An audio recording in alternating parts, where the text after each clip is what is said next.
Good evening, everybody, and welcome to the Tuesday night edition of Into the Night with Sean Kelly. Um, so, there was a little bit of a mix up on Sundays to where um, I could not look at the chat room. I had to use my phone. And I do apologize. I did see the remarks app, I saw the messages later on in the evening when everything, got up to date. Um, So I do apologize that I could not have, you know, return your messages, and they were wonderful and beautiful messages, and I truly appreciate all the help, all the good, excuse me, good vibes. There were a bunch of good vibes, and I truly appreciate it. Well, my show is on 10 UPRN Talk Radio 105.3 New Orleans, 107.7 Mississippi. I also want to thank Carnation for sponsoring my show tonight. Without Carnation, I probably wouldn't be on here tonight. So, and I do again want to thank UPRN Talk Radio for allowing me to spend 1 hour with you guys on Sunday nights and Tuesday nights. And so, what a day, huh? What a day. Um, and as you could tell, if you remember on Sunday that, there's some stuff that I'm going through medically, and but we got that all covered, and I'm okay with it. It's crazy, because the old me, you know, what's crazy about the whole thing is that I'm okay with all this. I'm not nervous, and I just like put it in God's hands. Whatever's going to happen is going to happen. You know. So we'll see where we go from there. Hey, Michael Anthony, good to see you, my friend. How are you? Good to see you. Thank you for popping in tonight. Michael Anthony, a very good friend of mine, dear friend of mine. He's I couldn't ask for a better friend, and I'm truly, blessed and honored to have him as a good friend. And all the other people out there too who have, listened to my show religiously. I truly appreciate that very much. But you know what? It back to where I was getting at. The old Sean, Brian McHenry. Oh, Brian, long story, buddy. I will message you. Um, I will. I'll be messaging you about it. And don't worry, I'll get to you, brother. Hey, Joe Fox, good to see you, my friend. Good to see you, pal. See, it's just good people. And again, Brian, I promise you I'll get back to you. I will. Just hang around. I'll send you a message after the show tonight. So stay by your phone. So tonight, Sunday night, we talked about the Titanic and in this voyage and hitting the iceberg and all kinds of crap going on with that. But there seemed to be some big mysteries going on with that. And it just is just like crazy, and it's like totally. Even back in the early 1900s, they were pulling some shady stuff, and so I talked about, how the ship sunk, and about the iceberg, and about the different things that had happened during the voyage. But what I didn't get to that there are a lot of circumstances, around the sinking of the ship. Okay, and so what I'm going to do is I got my second part of my notes here to share with you guys to do that, and we're going to go from there. Um, if you want to go into the message, up into where the messages are at, if you could, if you have your own thoughts about the Titanic, feel free to share it, and then I will put it out and what you have to say about it. But there are circumstances, especially around the death of the captain. Okay, and So, more than 100 years after she sank while crossing the Atlantic on her maiden voyage, the RMS Titanic is still widely regarded as the most famous ship in history. Okay. The luxury ocean liner, owned and operated by a British company, White Star Line, tragically sank in the early hours of April 15, 1912, after a collision with an iceberg, killing an estimate of 1,517 of the 2,224 people on board. Her remains now lie on the seafloor about 350 nautical miles off the coast of Newfoundland, Canada. Although the delicate wreck is deteriorating so rapidly underwater that it could disappear completely within the next 40 years. Although many theories surrounding the circumstances of the sinking verge into conspiracy. Okay, and here are some 5 bona fide Titanic mysteries, some of which may like blow your mind. Okay, so one of them, so conspiracy back then in 1912. I know the one, um, they claim that J.P. Morgan made a lot of money off that. Yeah, it was. Brian said, watch the short documentary, showed all shoes. Crazy. Yeah. And a bunch of other stuff. I know it was done at the Carnegie Museum here in Pittsburgh. And, and there's a little story about that. There are some people that are in the paranormal field that went down and actually went to that, that, all those things that they were doing. And I can't come up with the words. And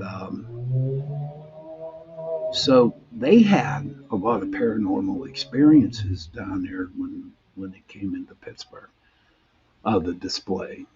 And they talked about it with me. And I can see it, you know, all that stuff that was on the Titanic that was displayed. Hey, Roy White, good to see you, buddy. Thank you very much for coming in. I appreciate that, sir. But they claimed, and these are like people I do trust, and I hardly ever trust anybody that much. But what they told me was that they felt a lot of spirits there down there at the Carnegie Museum whenever they went to see this the all the artifacts from the Titanic, and some actually saw shadows, and they kind of like kicked themselves in the butt because they did not have their equipment with them. They were history buffs and they just wanted to go see it, but they were a little upset that they didn't have their equipment because if they did, they would be doing some EVPs, and it like they said, it was a paranormal investigator's freaking holy grail, is what he called it. And I was like, yeah, never made it down there, you know. Because at the time, I really wasn't interested in stuff like not the paranormal. Of course, I wasn't with the paranormal, but it's like I wasn't interested at all. And like I told you on Sunday, you know how I came up with the Titanic. It just like popped into my head. And I don't. I mean, I didn't read no books, didn't watch no documentaries, none of that crap. It just popped into my head and it stayed in my head for half a day. And I'm thinking, okay, there's a reason for me to talk about the Titanic. And so here I am talking about it. It's crazy. I don't know about you guys out there, but I know that when um, when spirit, I guess, yeah, when spirit, or you hear in the back of your head about a certain thing, like the Titanic. In fact, most of my shows that you have listened to always came, to my head. I didn't go out and try to pick these things. It was like, okay, let's talk about this on the show. So I don't know if that happened to anybody else out there where something just pops into their mind and you got to go with it. You got to go for it. So And I said, sure, why not? I said, sure to myself, I'd do something on it. But yeah, so if anybody else had any type of things that has happened to them where they think is something and you automatically go do it without, you know, without any questions at all. Um, Roy, how's the thing going? How's the farm going on, brother? Um, how you is it going? How's everything down there? Yeah, Roy White was the guy who invited me and a couple other people down to the farm and to do the farm for an investigation. It was a hell of a time. It was a good time, and I had a lot of fun. So there are some stuff here that's conspiracies, or what people think what kind of sunk the Titanic. Well, some of these are crazy, okay, but some of them I don't know. It's very possible if something was going on with it. So the first one is, did a supermoon help sink the Titanic? And people really think this. Texas State University researchers have a theory: a rare lunar event, the likes of which hadn't been seen in 1,400 years, created the hazardous conditions that sank the ship. Normally, the type of iceberg blamed for sinking the Titanic would not have floated south into the shipping lanes without melting a bit. The supermoon could have caused an unusually high tide. However, pulling the iceberg away from a Greenland glacier, at least that's the theory. It would have taken 3 months for the iceberg to float into the Titanic's path. So does it all come to a strange lunar Earth alignment on January 4th, 1912, which caused the accident? What do you guys think? Tell me. Roy White says it's going great, just around the head. Just okay. Russell Easterbrooks, thank you so much for coming on, sir. Thank you very much. I truly appreciate it. It's an honor to have you here too. Um, but a supermoon, a superlunar something about um, sinking the ship. I don't know. What's your thoughts out there? Well, feel free to. Roy White says, follow the money. Yes, there's a lot of money going on with that too. Hopefully, I can get to it before the end of the show. But like I was saying, during that time, J.P. Morgan, who didn't, was supposed to go um, on that boat ride, did not go at the last minute, and the people thinking, well, J.P. Morgan made a ton of money when the Titanic sunk. I guess he bought some insurance or whatever on it. And people are saying, well, that's how he started the Federal Reserve. Hey, good evening, Jamar. Good to see you. Thank you for coming in. So that's one of the conspiracies, if you want to talk about by J.P. Morgan making a ton of money off the Titanic when it sank and throwing it into the Federal Reserve. You know, and there were some other people. Hopefully, I can get to them. I do want to get into the things that people have thought what made them sink the Titanic. But that was a big one. And like my friend Roy White said, follow the money. And there was a lot of money that kind of exchanged during that little mishap. So was it doomed to happen from the beginning? Who knows? But if money was involved, I wouldn't have doubted. So another one is, what happened to the passengers who survived but didn't disembark from the Carpathia? Now, this is pretty clear. This is kind of crazy. I was reading this a couple times, and wait till I tell you about this. How many of the Titanic survivors boarded the RMS Carpathia, a rescue ship, but didn't disembark in New York? It isn't clear, but at least 6 survivors, all Chinese sailors, had to stay aboard under a U.S. law called the Chinese Exclusive Act. They were then transferred to a Cuba-bound ship and seemingly just vanished. A documentary team tried to track down the men, believing they moved first to the United Kingdom and then scattered abroad to Canada, India, and back to the U.S. But the details remain murky, even some close. Is that crazy? And no one knows where they're at. Um, Chinese people, and they're more worried about the Chinese people and these 6 guys. Where did they go? Were they part of the sabotage? I think, to be honest with you, if I can give you my honest opinion on it, I believe it was sabotage. I believe it was doomed on its way out. Now, there's another thing going on too. Hey, Cindy Simpson, good to see you, hon. Welcome to the chat.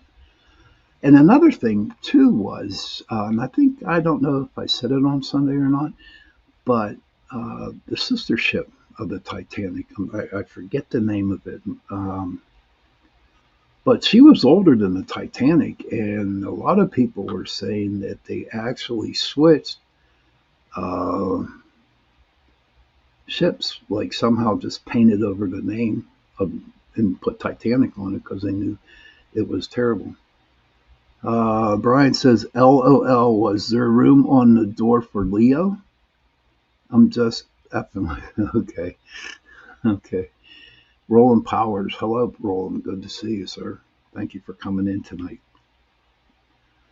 But they, like I said, they claimed that there was a 2-ship switch. They just put the Titanic on the old one. Who knows? Who knows what happened back there? But again, back to follow the money, like Roy White said. Yeah, maybe they did. Just the Federal Reserve. And Michael, if you're in here, if you're in the chat room, buddy, or anybody in here who knows anything, wasn't there was like a lot of expense. I agree with it being sabotage. Thank you, Cindy. I appreciate it. I have no doubt in my mind. Excuse me. But I think there was some people wanted to go to the Federal Reserve, and the guys that actually took the cruise did not want the Federal Reserve to happen. But the ones that did not go at the last moment, they did wanted to go and start the Federal Reserve. Example, J.P. Morgan. And I've read Snoops.com, and I've read all kinds of other things, and it's just like they swept all the ugliness under the carpet, What was the big deal between? Thank you, Michael, for coming in on it. The Federal Reserve was there some? It is true. Thank you. All right, that is true. So that is, it's just craziness. And I think there were other situations, not so much with the Titanic, but there are other things, because there was a lot of people that did. Yeah, that's what I said. It wasn't even the real Titanic. No, it wasn't, sir. I think it was. I think their sister ship or something like that. I know that I just have that feeling, But if you go on the internet, they'll say there was no such thing that happened.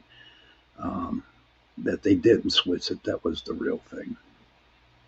See, I guess, and this is what the 21st century here, and I guess we're a lot smarter than people thought back in 1912 and stuff like that. Yeah, it was its twin, definitely. I'm trying to think of the name. Think of the name. Now they claim that the twin was in a dry dock in New York, so they're saying there's no way that other ship could have been switched. But I think it's a bunch of hogwash, man, a bunch of bullcrap. Now the Olympia. Thank you, Jamar. Appreciate it. Freighter Crow.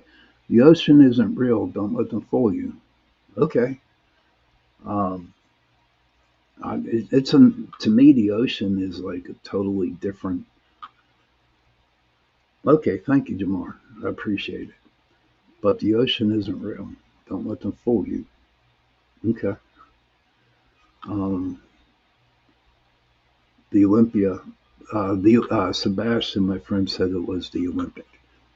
So the Olympic, in between that name, but I do believe they were switched because the way the actual Titanic went down, there was a big ass fire going on down there, to keep the engines moving. I don't think so, Brian. I don't think it was a Britannica, but this captain supposedly wanted to break the record of getting from Southampton over to New York. So he just kept firing up, throwing coals, getting those engines, going. And from what I have read, they said that the fire was so hot down there that they actually saw slag on the rivets on the bottom of the ship.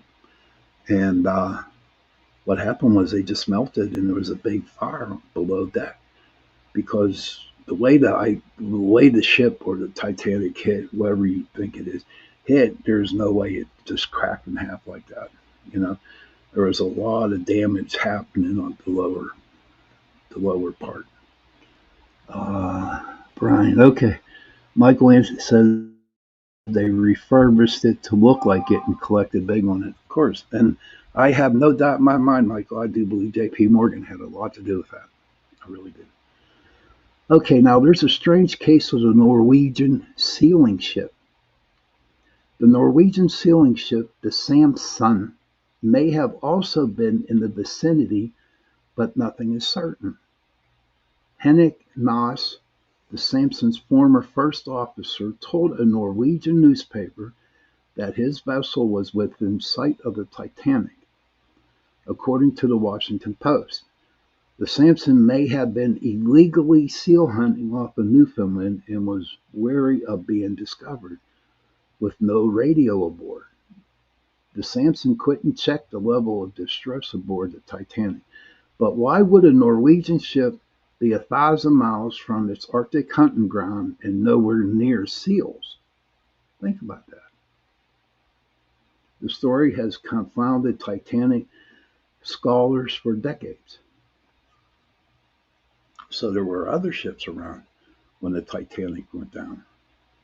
And the dude said with no radio aboard. Tell me what ship never had a radio on board their ship? Of course they had to have one. There's no doubt about it. They probably shut the damn thing off.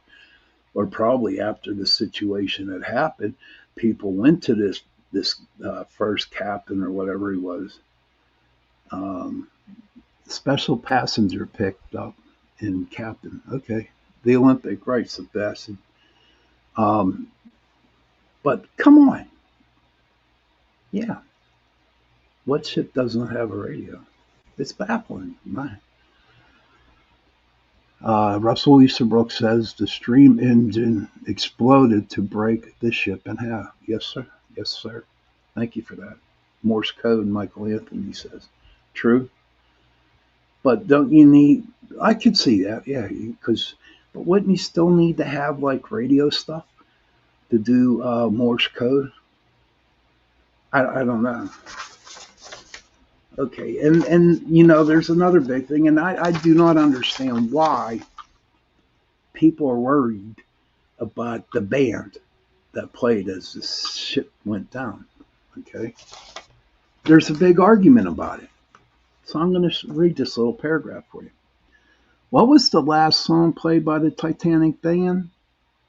Vera Dick, a first-class Canadian passenger, said the final song was Him, Nearer My God to Thee.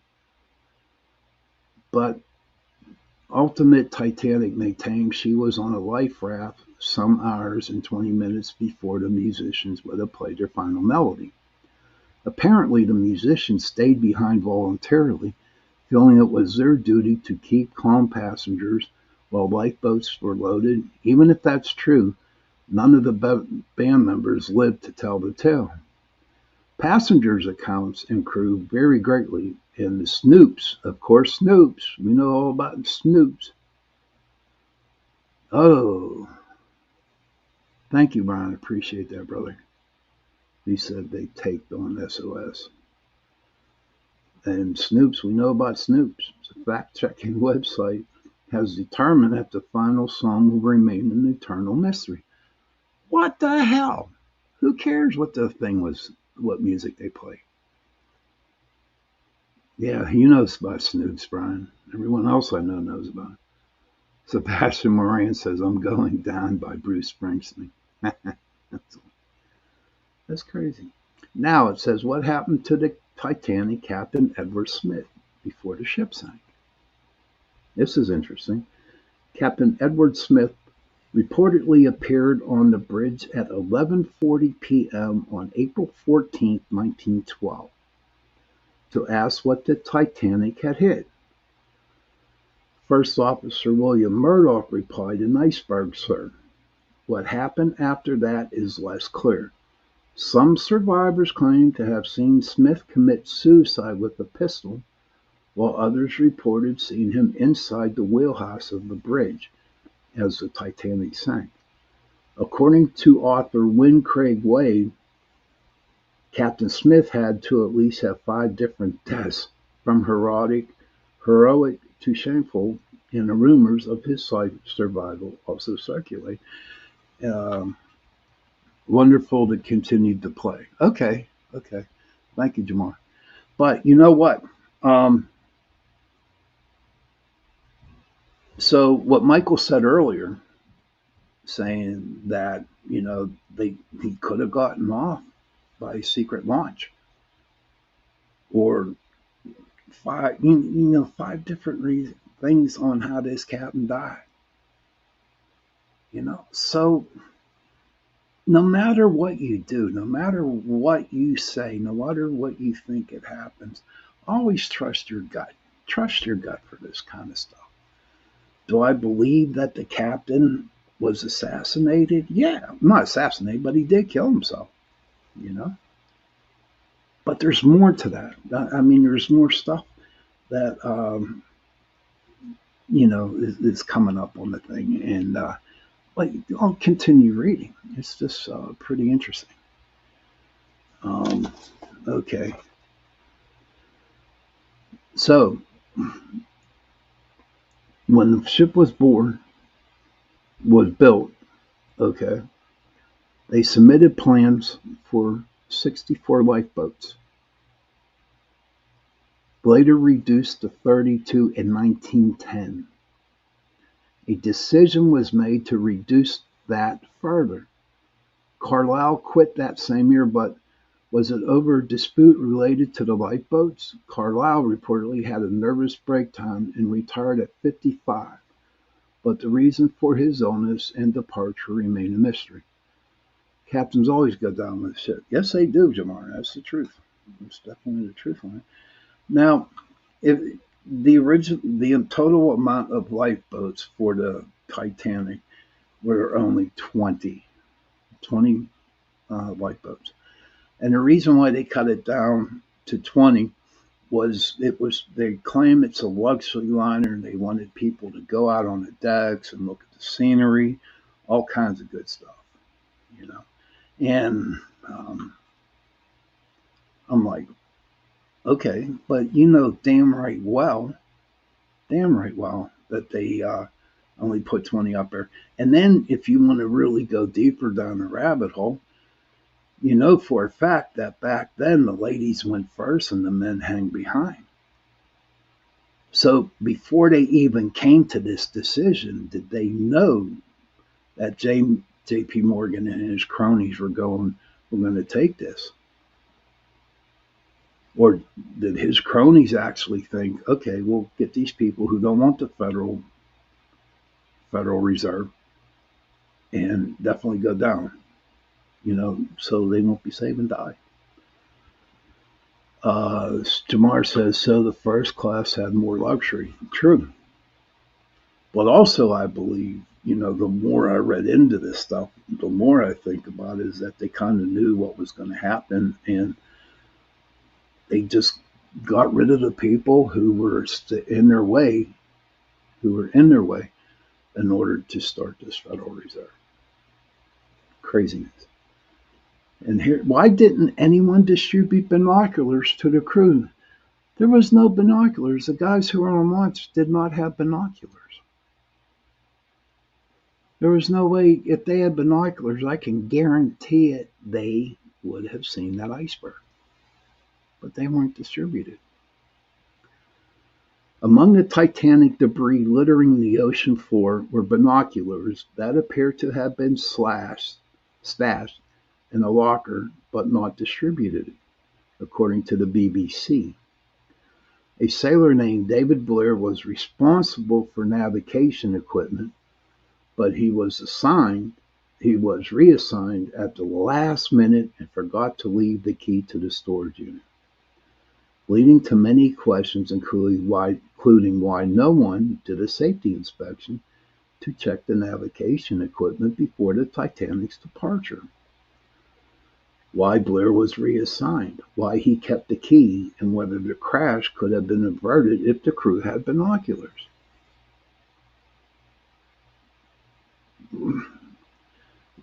So the plot thickens. The plot thickens on that. Jamar says John Jacob Astor. Yes, the senior chooses to go down with the ship. And who was the founder of Macy's? Him and his wife went down too. I forget who they are. But it was all set up. A setup. You can take all the stuff that is happening today, and you can put it back in the 1912s or 1914, whatever, and it's still the same way. People play dirty. Crazy. Why did that dude get reassigned?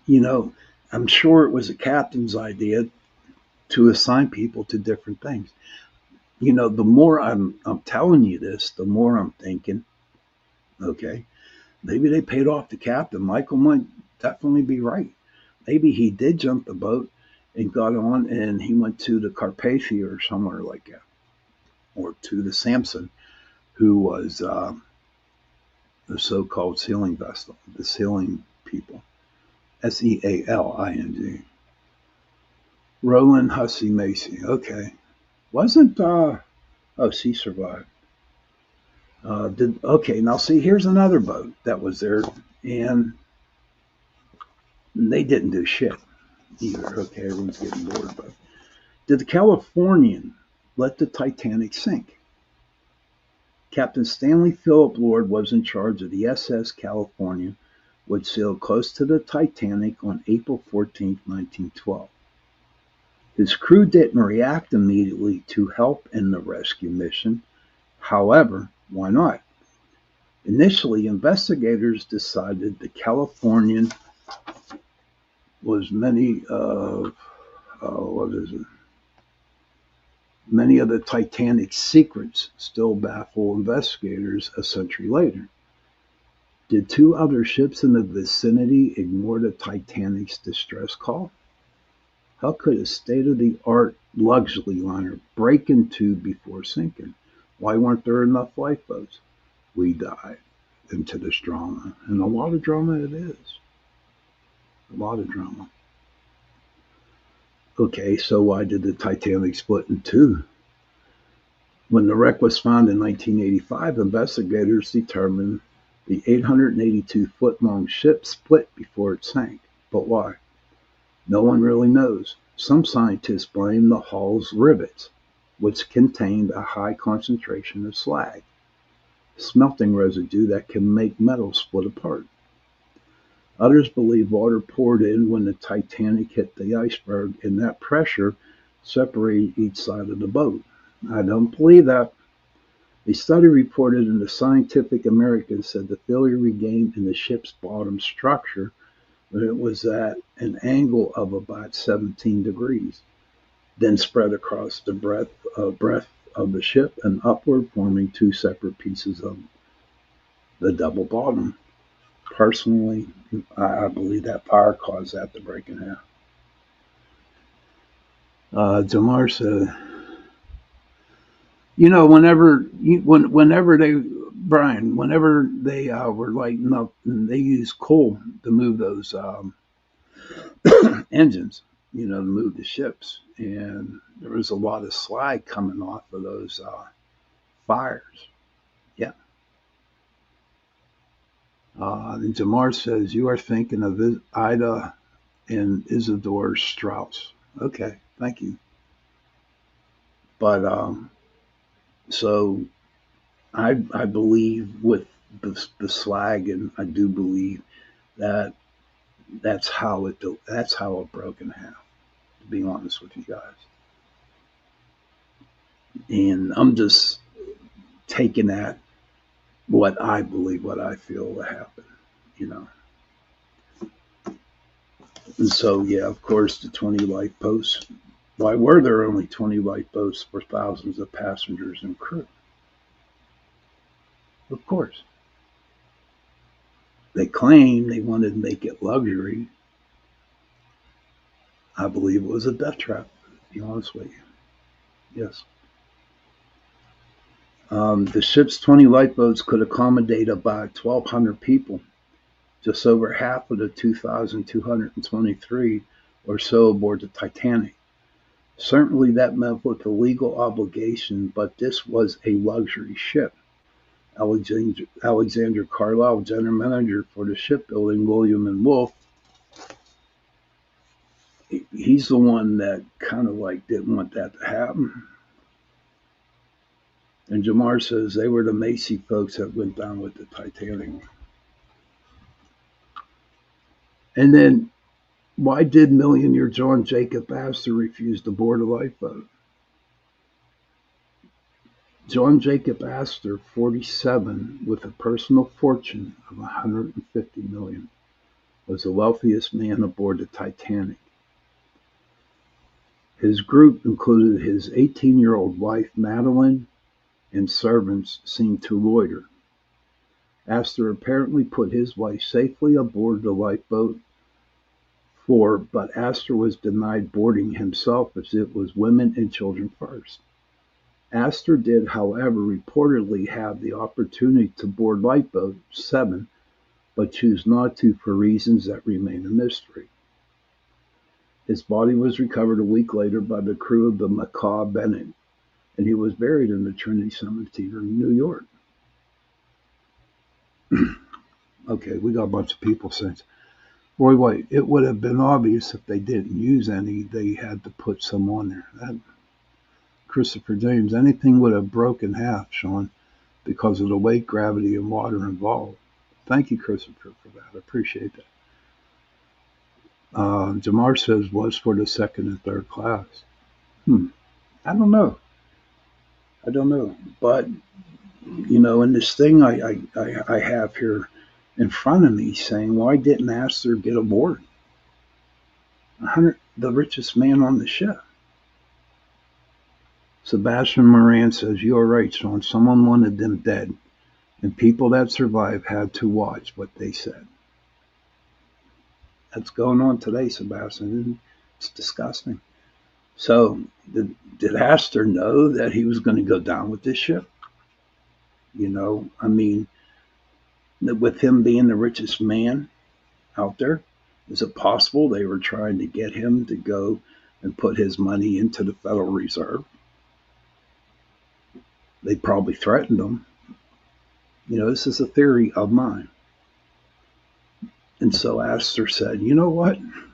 Nah, you ain't getting my money. I'm going down with the ship. That's the way I look at it. Okay. The more I read into this, the more it was one big cover-up for everything. Okay, we got some more stuff. All right, so we got some more stuff here. Okay, so in James Cameron's 1997 film Titanic, the White Star Line chairman Bruce Ismay is depicted urging Captain Smith to increase the speed to get into New York ahead of schedule and make the headlines. The scene was based on a genuine conversation overheard by first-class passenger and survivor Elizabeth Lindsay, who testified after the sinking. All first class were given first opportunity. Agreed, Sean. Thank you, Joe. Agreed, Sean. Cover up. Her testimony suggests that Ismay wanted to beat a record set by the Titanic's sister ship, the RMS Olympic, on her maiden voyage from Southampton to New York the year before. The Olympic set sail from Southampton on June 14, 1911, calling at Cherbourg, France, and Queenstown, Ireland, the same route as the Titanic before reaching New York 6 days later on June 21st that year. Mrs. Line said, I heard him, Ismay, make the statement, we will beat the Olympic and get into New York on Tuesday. However, Royal Museums Greenwich claims stories of the captain trying to make a speed record are without substance despite the testimony from Mrs. Line. And another theory posted in 2004 by a U.S. engineer was that a smoldering coal fire in the depths of the Titanic meant that the ship had to get to New York faster than originally planned. And I guess it didn't work out because it never made it. But you got the Olympic a year before, go the same route, nothing happened. And then all of a sudden, the Titanic takes the route a year later and gets sunk by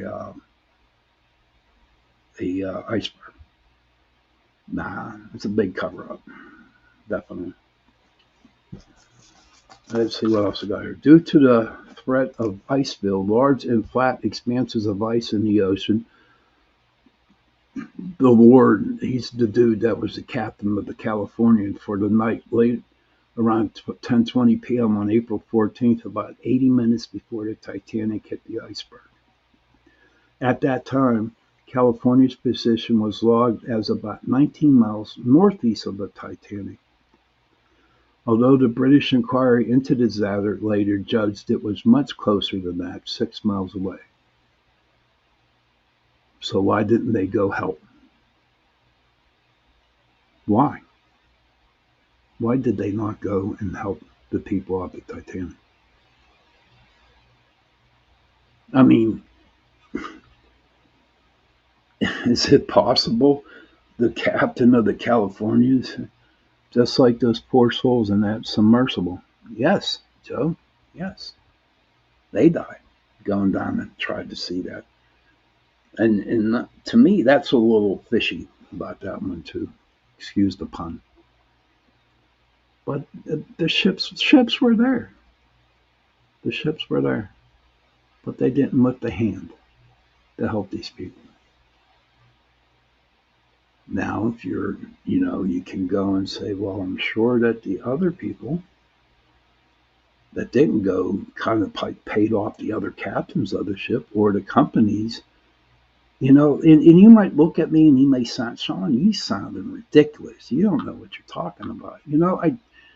I only, what I read is what I come up with my conclusions. And they're my conclusions. And if you don't, that's okay. But this is this is what I think about it. The California was also closer than the RMS Carpathia, which heroically sailed 58 miles through the treacherous icy waters to rescue the Titanic survivors. Unfortunately, the Carpathia arrived 2 hours after the Titanic sank, but the California could have arrived before, so why didn't it? So here's some of the stuff right here. Why it didn't get there early.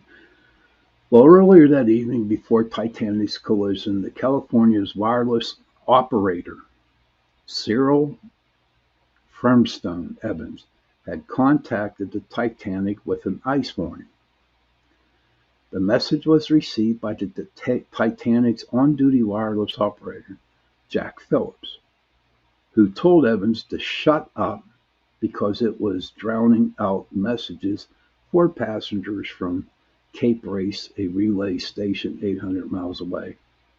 And then Cindy Simpson, if you're still in there, that light went off. I must be saying something right, because, they're kind of agree with me. See, there it goes again. Does everybody see my light? That's my ring light going on and off. Does anybody see it? It's going on and off. So I must be saying something right. Perhaps offended by the rude rebuke, Evans switched off his wireless equipment and went to bed, so it couldn't receive the urgent radio messages from Titanic that followed.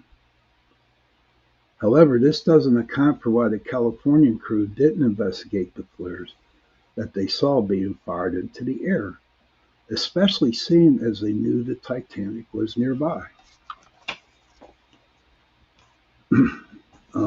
So, with the flares, okay, you had red ones at the time that meant emergency, and the white ones were for people. For flares were for celebrations, parties, like some kind of stuff like that, And so, if they saw white flares, I guess they kind of figured that they weren't really in trouble. Okay, Kaysen says, "Hi, Sean. Is it true that the guys who tested the sailing eligibility of the ship gave it a score of an F, yet they put it in the ocean anyways?" Yeah, I believe that, Kaysen. I don't know if it's true or not, but from what I have read, my hair's going on. Yeah, very possible. Oh, Joe Fox says yes. Cindy Simpson says, "Hello, Kaysen." And Cindy Simpson said, "I see it again, Sean." So I must be doing something right or saying something right, because my ring light keeps going on and on. Well, that's the best I could do for you guys about the Titanic mysteries. Okay. And I hope you enjoyed the last two shows about it. Um, I'm sure they're, hey, Nicole, glad to meet you. Thank you for stopping in tonight. But I hope you could have learned a little bit. There's probably more that needs to be investigated about it. But, when it comes down, it was a big cover up. So people could start, the rich people could start the Federal Reserve in the States, in America. And those people that died on that boat,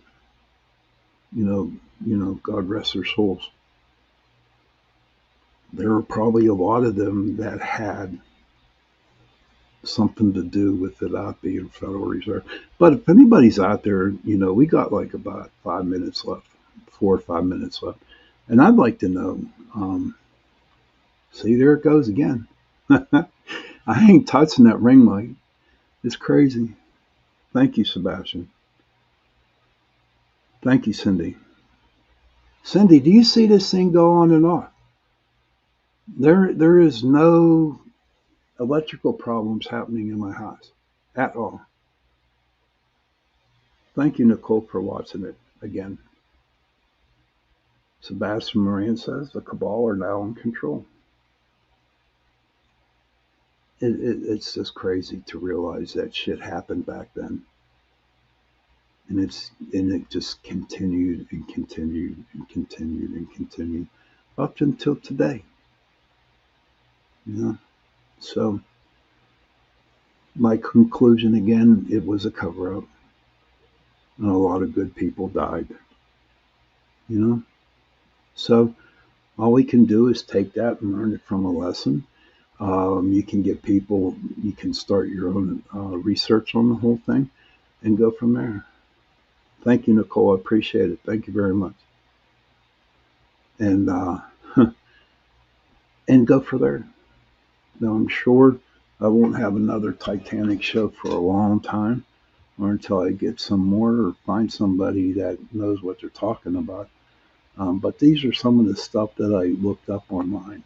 And again, I want to thank the Castle Shannon Library in Castle Shannon, PA, for helping me out.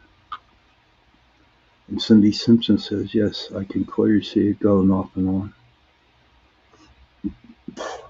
But yes, um, I hope you enjoyed the show. Um, and children, if you can, please go to your parents and give them a hug and tell them that you love them. And parents, please go to your children and give them a hug and tell them that you love them. And if you don't have no parents and if you don't have any children, find somebody and give them a hug and tell them that you love them. Because those three words, I love you, go a long way. Good night, Case, and thank you for stopping in. And before I sign out, I'm going to pull one card, one animal card. I haven't done it in a while. I'm sorry to hear that, Nicole. I wish Nicole wish she'd done that. Now he's passed away from Brink. I'm so sorry about that. Always great to see you too, Joe. And my condolences, Nicole. Very much so. So I'm going to draw one animal medicine card, and if you want to know if this card fits you, I'm not doing the three. I'm just going to do the one.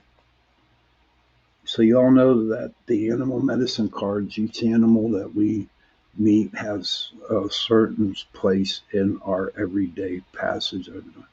Good night, Cindy. Thank you. And the card I picked is a lizard.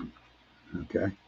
So what you need to do is go Google lizard animal totem and just read it and see if it pertains to you. And on that note, good night, everybody. I will see you next Sunday, and thank you for tuning in to Into the Night. I truly appreciate it.